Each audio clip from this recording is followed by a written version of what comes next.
Olá, meus irmãos, a paz do Mestre esteja com todos vocês. Que Deus abençoe quem me ouve. E mais uma vez estamos aqui em uma breve reflexão para um momento de fortalecer a nossa fé, edificar a nossa casa com a sabedoria de Deus e avivar a chama da esperança dentro do nosso coração. Receba essa palavra, meu irmão, já declarando: eu creio que vai acontecer. E o versículo hoje para a nossa breve reflexão encontra-se na Epístola de Paulo aos Romanos, capítulo 4, versículo 20. Diz assim, ó: em nenhum momento a fé de Abraão na promessa de Deus vacilou.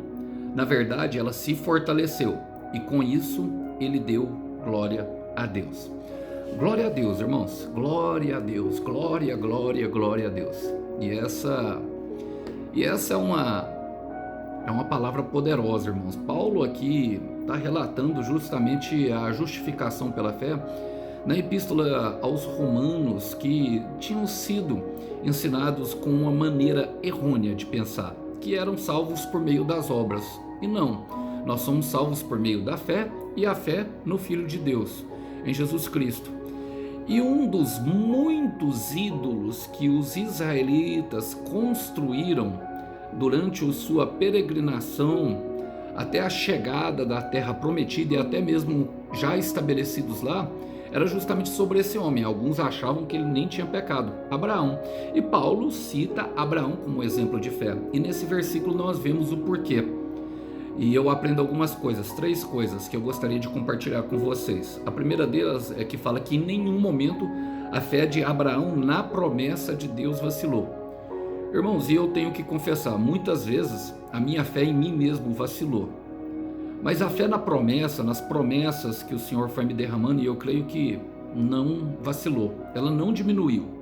Não, eu sempre criei que o Senhor podia fazer. Eu tinha visto algumas coisas acontecer do meu lado, não comigo.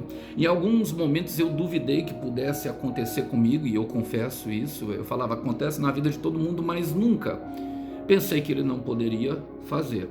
Muitas vezes até pensei que a promessa talvez era coisa da minha cabeça, e creio que muitos irmãos já passaram por isso. Mas a promessa, ela se mantinha viva lá de alguma forma. Ela estava lá, dentro do meu coração. E de uma promessa eu sei que eu não vacilei, porque o Senhor me deu outras promessas que combinavam justamente com aquilo e que produziriam a salvação no meu coração. E assim devemos ser nós, irmãos. Colocar a fé no Filho de Jesus, no Filho de Deus, que é Jesus.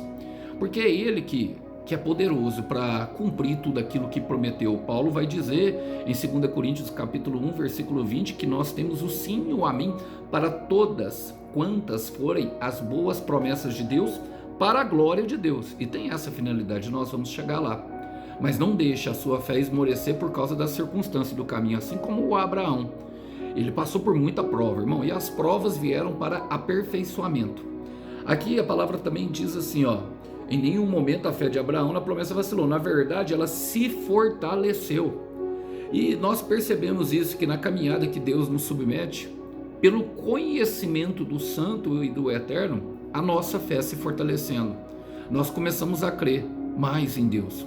Começamos a crer mais que as suas promessas são reais. Quem já caminhou um pouco e já se colocou nesse processo que santifica o nosso corpo, a nossa alma e o nosso espírito, e também nos prepara para receber as boas promessas dele, e que também traz justamente a verdade e o conhecimento de quem ele é, já percebeu que a fé foi fortalecida. Fortalecendo, olha, vamos ler novamente, ele fala assim, na verdade ela se fortaleceu, uma fé fortalecida, uma fé genuína, pronta para viver promessas. Mas nunca podemos esquecer da terceira coisa que eu aprendo. E com isso, ele deu glória a Deus. A glória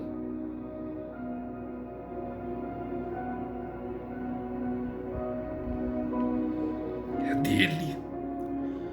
Sempre será dele. Tributai a glória devida ao seu nome. Isso nós jamais podemos esquecer, irmão. Porque quem caminhou viu, e foi por isso que eu falei no começo. Eu vi a minha incapacidade, vi as minhas fraquezas e vi que as promessas que ele me deu não combinavam comigo, mas combinavam perfeitamente com aquilo que ele tinha para me confortar com ele. Então ele é digno. E sabe por que, que a promessa ainda não morreu, irmão? Sabe por que, que a promessa não morreu dentro de você? É por causa desse aqui, ó. Eu quero ler com vocês e terminar. Efésios 1, versículo 13. Quando vocês ouviram e creram na palavra da verdade, o evangelho que os salvou, ou seja, a boa notícia, vocês foram selados em Cristo com o Espírito da promessa, que é a garantia da nossa herança, ou seja, de tudo aquilo que nós vamos receber. Uma garantia, um firme convencimento, está garantido lá dentro. Mesmo que nós quiséssemos abortar, jamais conseguiríamos. E ele termina falando assim, ó, até a redenção daqueles que pertencem a Deus para louvor da sua glória. Vamos orar a respeito disso? Senhor, eu quero colocar diante de Ti o meu irmão e a minha irmã que carregam essa semente preciosa, que assim como o Salmo 126 diz, Pai, que muitas vezes nós caminhamos chorando, mas caminhamos, Pai, continuamos caminhando, porque assim como Abraão nós cremos que ela mais cedo ou mais tarde se cumpriria. Aviva em nós a esperança, Pai, com o Teu poder, justamente para que nós possamos chegar ao lugar final e ver diante dos nossos olhos tudo aquilo que um dia foi apenas uma oração e foi apenas a expectativa da nossa fé, que ela venha se materializar, que ela venha se manifestar e se revelar diante dos nossos olhos para o louvor da Tua glória. Nós oramos e oramos assim em nome do Senhor Jesus.